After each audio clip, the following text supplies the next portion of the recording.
takes something very, very significant and critical for any of us to wake up to the reality of the fact that we all have a sinful nature, a nature that works in opposition to us from the inside, a nature that is separate to ourselves, that we inherited from the beginning when the woman was deceived by Satan himself.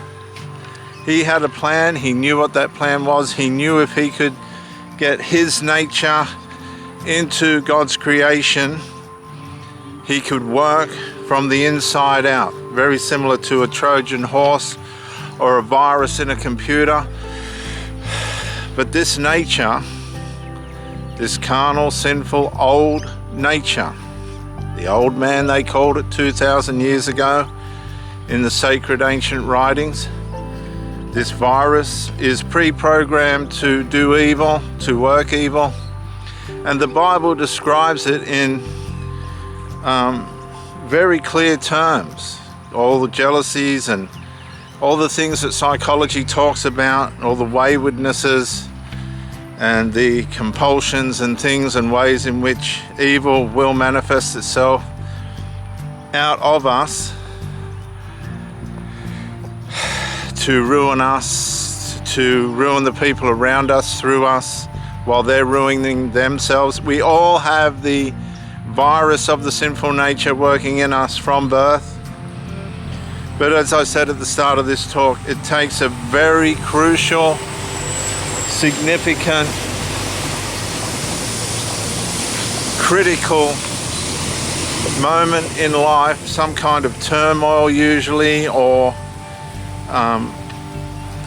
tragic event, to make us realize that there's something inside us that we do not want to associate with, do not want to have anything to do with. Wow. And most definitely do not want to be influenced by, and that's our carnal nature. Until we come to that point that we realize there's a problem in us that's causing the problems for us, possibly making us make wrong decisions, or whether we're aware of it or not, doing things that we shouldn't do, hurting people in ways that we shouldn't hurt people, or maybe even maiming ourselves through addictions and other things, substance abuses, casual, destructive, reckless sex, and all those kind of things that end up causing mental health disorders, and usually in a lot of cases suicide, on top of all the rest of it that these people are suffering from and dealing with. And I have to say, as a young man, I experienced a lot of this myself, and that's what wakes you up to the sinful nature, the things that it does to you and the things that it makes you do that you know aren't right. And you come to that place where you go, yeah, this is not right. This is not how I want to be. This is not what I want to do. This is not, what is this? It's causing me to do these things. It's being unawoken to, unaware of the fact that you have a sinful, evil nature, and you become one with that nature. But what it does is it hurts your mind and it hurts your body, and it works on you to destroy you. And while it's destroying you, it's trying to destroy everybody else around you and all the things that you care about. And a lot of these people enable its destruction in their children, and then while they're enabling all the destruction, they're trying to rescue them from it, yet they're causing it. They're all causing it. These are the dysfunctional families out there, passing on generational drug abuse and alcohol abuse and reckless sex and all those things that aren't good for anybody. And for me, I don't know why, but I went to find the Lord Jesus Christ. I didn't go to find a church. I didn't go to find a God. I went to find the Lord Jesus Christ. There was something inside me, the Spirit of God, or something inside me. Maybe it was the prayers my grandma used to pray when we were little kids, just little kids. Of a night she would pray the Lord's Prayer, Our Father who art in heaven, holy is thy name. Your kingdom come, your will be done on earth as it is in heaven. Give us this day our daily bread, and forgive us our sins as we also forgive those who sin against us. And lead us not into temptation, but deliver us from evil. For yours is the kingdom, the power and the glory, forever and ever. Amen. She used to pray that every night when we were little kids. We didn't know who our mother was. She was very ill and in hospital for 18 months. She lost a kidney. Back in those days, they didn't have the technology that they have today. She was very ill, very sick, ill woman. And so I come to a point in my life where I thought I was doing good, but I knew I wasn't. And this is possibly where you are. You've gotten yourself into situations in life that you've realized were not where you wanted to be.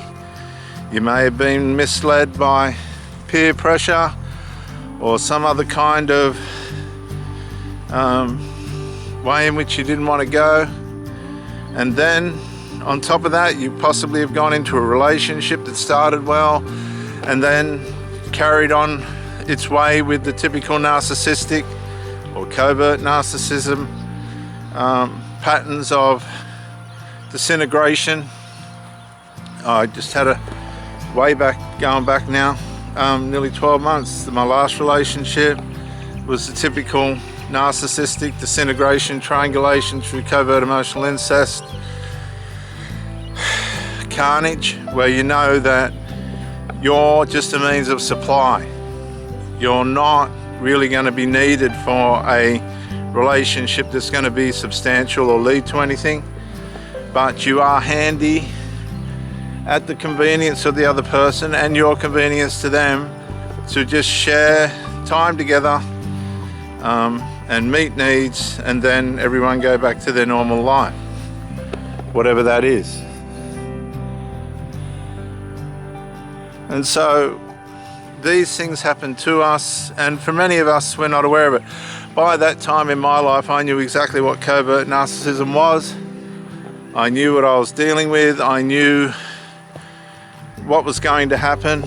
And with the covert emotional incest associated to that, I knew that the adult child, the adult son, the golden child, mummy's boy, was going to have a narcissistic collapse, and that they will feign all sorts of sicknesses and diseases and come up with all sorts of complaints and criticalness, and they will assassinate your character and psychologically try and vandalize you by way of trying to get their supply back. They'll do anything. I'm telling you, they'll faint.